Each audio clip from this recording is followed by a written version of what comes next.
بسم اللہ الرحمن الرحیم۔ السلام علیکم دوستو، میں ہوں اسد اور آپ دیکھ رہے ہیں اسد انفو چینل۔ ناظرین، ترکی کی جانب سے ریلیز کیا جانے والا ڈرامہ ارطغرل غازی اس نے پوری دنیا میں اپنی مقبولیت حاصل کر لی ہے۔ لوگ اس ڈرامے کو بہت شوق و ذوق کے ساتھ دیکھ رہے ہیں۔ آج اس ویڈیو میں اسی ڈرامے کے بارے میں آپ سے بات کروں گا۔ ناظرین، اس ڈرامے کو شائع کرنے کی جو اصل وجہ ہے وہ کچھ اور ہی ہے۔ اس ڈرامے میں ویسے تو تاریخی موضوعات ہیں، لیکن ترکی وہ اپنی عوام تک ایک خاص پیغام وہ پہنچانا چاہتی ہے۔ آگے چل کے میں آپ کو بتاتا ہوں۔ ناظرین، جمہوریہ ترکی میں سرکاری ٹی وی چینل TRT1 پر پیش کیے گئے ڈرامے حقیقت ارطغرل کا اردو ترجمہ ہے، جس کا پہلا سیزن 2015 کو پاکستان میں ہم نیٹ ورک کے چینل ہم ستارے پر پیش کیا جا چکا ہے، اور دوسری بار نئی اردو ڈبنگ کے ساتھ اپریل 2020 سے PTV ہوم پر چلایا جا رہا ہے۔ ترکی کی تاریخ میں ڈرامے کا یہ سب سے بڑا منصوبہ ہے۔ اس سے پہلے ترکی کے بنائے ہوئے کئی ڈرامے پاکستان میں اردو ترجمے کے ساتھ پیش کیے گئے، جن میں سے تاریخی موضوعات پر بنائے ہوئے ڈراموں نے زیادہ مقبولیت حاصل کی۔ اس ڈرامے کے اختتام کے بعد قریش عثمان نے اس کی جگہ لی، جس کی کہانی عثمان اول کے گرد گھومتی ہے۔ ترکی میں پیش کیے جانے والے اس ڈرامے کے خالق محمد بوزداق و کمال تقدن ہیں۔ اس ڈرامے کے دنیا کے کئی ممالک میں ترجمے کیے جا چکے ہیں۔ پاکستان میں بھی اس ڈرامے کا اردو ترجمہ ویسول ورڈ کے ذریعے تیار کیا گیا ہے۔ ڈبنگ ڈائریکٹر سلمان شیخ ہے، جو اس سے پہلے بھی کئی ترکی ڈرامے جیسے قراردائی اور میرا سلطان جیسے بڑے پروجیکٹ کر چکے ہیں۔ اس کے علاوہ اس ڈرامے کا سیزن 2 سے 5 تک گیو می 5 نامی ادارہ اردو سب ٹائٹل میں پیش کر چکا ہے، اور سیزن 5 بھی ملٹی ویوز ادارہ پیش کر چکا ہے۔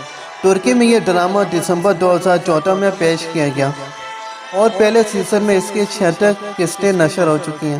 ڈرامہ اپنی مقبولیت کے انتہا پر آئے۔ پاکستان میں یہ ڈرامہ اردو میں چینل ہم ستارے پر 24 اگست 2015 سے پیش کیا گیا۔ ہفتے میں اس کی 3 قسطیں دکھائی جاتی ہیں، جو پیر سے بدھ تک رات 9 بجے نشر ہوتی رہتی ہیں، جبکہ اگلے روز 3 وقتوں میں نشر مقرر پیش کی جاتی ہے۔ پہلے سیزن کو اردو ترجمے میں پیش کرنے کے بعد ہم ستارے نے اس کو روک دیا، جس کے بعد اردو سب ٹائٹل کے ساتھ اس کے سیزن 2، 3 اور 4 کو جاری رکھنے کا بیڑا گیو 5 کی ٹیم نے اٹھایا۔ پاکستان کے سرکاری چینل PTV ہوم نے بھی اس ڈرامے کی ڈبنگ شروع کر دی ہے۔ اس کی پہلی قسط 1 رمضان 25 اپریل 2020 رات 8 بجے نشر کی گئی۔ PTV ہوم نے اس سیریز کا اردو نام ارطغرل غازی رکھا ہے۔ یاد رہے، گزشتہ اردو ڈبنگ میں ہم ستارے نے بھی اس کی ڈبنگ کی تھی، تاہم اس کا ترکی نام ٹیرلش تھا۔ اس ڈرامے کو پاکستان کے ساتھ ساتھ دوسرے ممالک نے بھی نشر کیا، جیسے کہ افغانستان، البانیہ، الجزائر، بنگلہ دیش، برازیل، کینیڈا، چلی، انڈونیشیا اور دوسرے بھی کئی ممالک ہیں جنہوں نے اس ڈرامے کو اپنے ممالک میں نشر ہونے دیا۔ ٹیرلش ارطغرل دسمبر 2014 کو ترکی کے سرکاری ٹی وی پر نشر ہونا شروع ہوا۔ یہ ڈرامے کا پہلا سیزن تھا، جو 26 قسطوں پر مشتمل تھا، اور ہفتہ وار جاری رہ کر 6 ماہ بعد 17 جون 2015 کو اختتام پذیر ہوا۔ اس کی شہرت نے دوسرے سیزن کا سفر شروع کیا۔ زیر نظر ڈرامہ سلطنت عثمانیہ موجودہ ترکی کی اس عظیم شخصیات کے بارے میں ہے، جو سلطنت عثمانیہ کے بانی عثمان اول کے والد تھے۔ ان کا نام ارطغرل تھا، اور انہیں غازی ارطغرل کے نام سے بھی جانا جاتا تھا۔ ارطغرل غازی اچھے، سچے، عاشق رسول، غریب پرور، ہر اسلامی قانون کے آگے سر جھکانے اور اولیاء کرام کی بارگاہ میں جانے والے، ان سے نسبت رکھنے والے، ان سے فیض حاصل کرنے والے بندے تھے۔ ان کا زمانہ 1230 عیسوی سے 1281 عیسوی تک جاری رہا، اور یہ خانہ بٹوش قبیلہ کائی کے سردار تھے۔ ان کے والد سلمان شاہ تھے۔ ڈرامہ ارطغرل کے 5 سیزن ہیں، جن کی جملہ اقساط کی تعداد 157 ہے۔ اس کے ہر قسط کا دورانیہ 2 گھنٹے کا ہے۔ ارطغرل غازی اپنی کہانی، اپنی تیاری اور اپنی اداکاری کے اعتبار سے ایک شاہکار ہے۔ ڈرامہ ارطغرل ترکی کے خانہ بٹوش قبیلے کئی قبیلے کی کہانی ہے، جس کے مطابق کئی قبیلہ جنگجو قبیلہ ہے، جو ایک طرح بے رحم موسموں کے نشانے پر ہے، اور دوسری جانب منگولوں اور صلیبیوں کے نشانے پر۔ ہمت و جرات کی یہ عجیب داستان ہے کہ فراؤں کا یہ خانہ بٹوش قبیلہ، جو جارے کے بے رحم موسموں میں قید سے بچنے کے لیے حمل کے امیر سے زرخیز چراگاہوں میں قیام پذیر ہونے کی اجازت مانگ رہا ہوتا ہے، آگے چل کر ایک ایسی عظیم سلطنت کی بنیاد رکھ دیتا ہے جو 800 سال قائم رہتی ہے۔ ارتغرل قائم قبیلے کے سردار سلمان شاہ کا بیٹا ہے۔ وہ منگولوں سے بھی لڑتا ہے اور صلیبیوں سے، اور اغوز ترک قبائل کو یوں ایک لڑی میں سموت دیتا ہے کہ پھر چوراہوں کے اس قبیلے کی ایک اپنی سلطنت ہوتی ہے، اور ارتغرل کا بیٹا عثمان اس سلطنت عثمانی کا پہلا بادشاہ ہوتا ہے۔ اچھے انسان اور عدل و انصاف نیک سیرت کی وجہ سے اتنے مشہور ہوئے، 3 برائے اعظم تک ان کی حکومت پہنچ گئی۔ تقریباً 600 سال تک ان کی حکومت وہ قائم رہی۔ کچھ یاش دھوکے باز انگریزوں کی وجہ سے ان کی حکومت کا تختہ الٹ گیا۔ جولائی 1923 کے اندر جرمنی کی درخواست پر ایک معاہدہ طے پایا، اسے معاہدہ لفظان کہتے ہیں، جس میں انہوں نے یہ شرط رکھی کہ ترکی کو الگ کر دیا جائے، پردہ گاہ کو فری کر دیا جائے، خلافت عثمانی کو ختم کر دیا جائے، ان کے اثاثے منجمد کر دیے جائیں، یعنی سارے ان کے جو اثاثے ان سے چھین لیے جائیں۔ یہ معاہدہ طے پایا 100 سالوں کے لیے۔ 100 سال بعد ترکی یہ سارے معاملات ہینڈ اوور کرے گا۔ 2023 کے اندر یہ معاہدہ ختم ہونے والے ہیں۔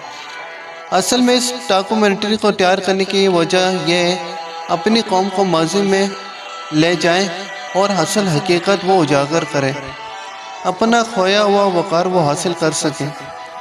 یہ بات حقیقت ہے کہ ڈاکومنٹری اچھی ہو یا بری، لوگ اسے سبق ضرور حاصل کرتے ہیں۔ اگر تاریخی موضوعات کو مووی میں کنورٹ کر دیا جائے تو کچھ نہ کچھ خامی ضرور رہ جاتی ہے۔ کتاب ایک ایسا واحد ذریعہ ہے جہاں سے معلومات آپ کو ایکوریٹ ملے گی۔ کتاب اور استاد، ان 2 جگہوں سے جو آپ کو معلومات ملے گی وہ ایکوریٹ آپ کو ملے گی۔ معاہدہ 2023 میں ختم ہونے والا ہے۔ ترکی اپنا حق بھی مانگے گا اور ترکی کو اس کا حق ملنا بھی چاہیے۔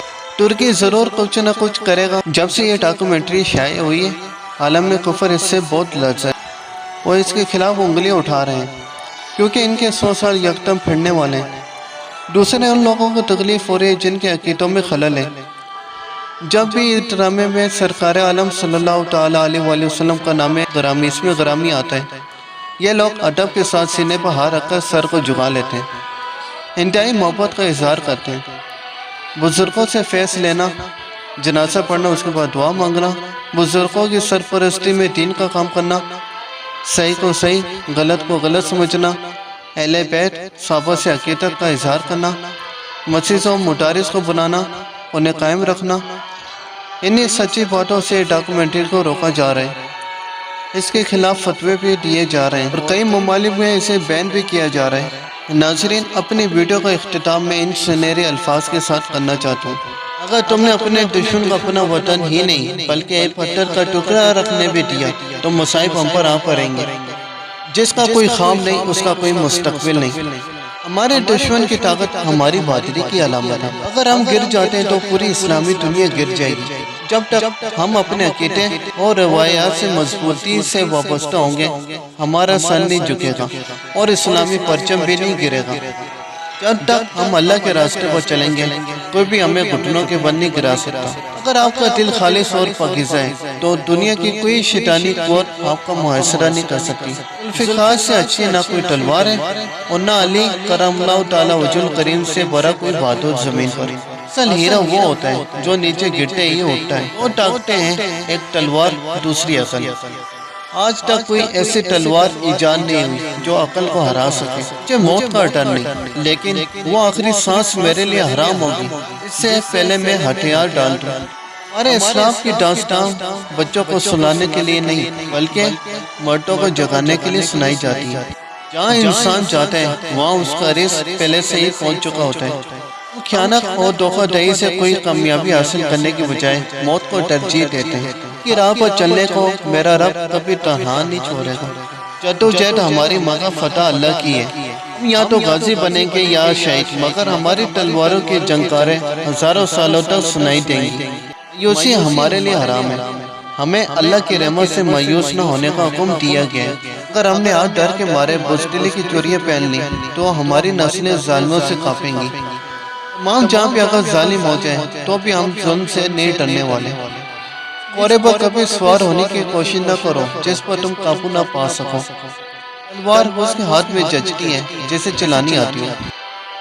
میں غدار کو معاف نہیں کروں گا چاہے وہ میرا بھائی کیوں نہ ہو۔ مسلموں کی حفاظت کروں گا، چاہے وہ میرے دشمن ہی کیوں نہ ہو۔ ہمارے دلوں میں کیا ہے، ہم اپنے الفاظ اور اپنی موت سے ظاہر کریں گے۔ حق کے راستے میں اگر ساری کائنات بھی تمہارے خلاف ہو تو تم یہ یقین رکھو کہ اللہ تمہارے ساتھ ہے۔ اس لیے یہ تھی مکمل ویڈیو، امید ہے آپ کو یہ ضرور پسند آئی ہوگی۔ ملتے ہیں کسی اور ویڈیو کے ساتھ، جب تک ہمیں اپنی دعا میں یاد رکھیے گا۔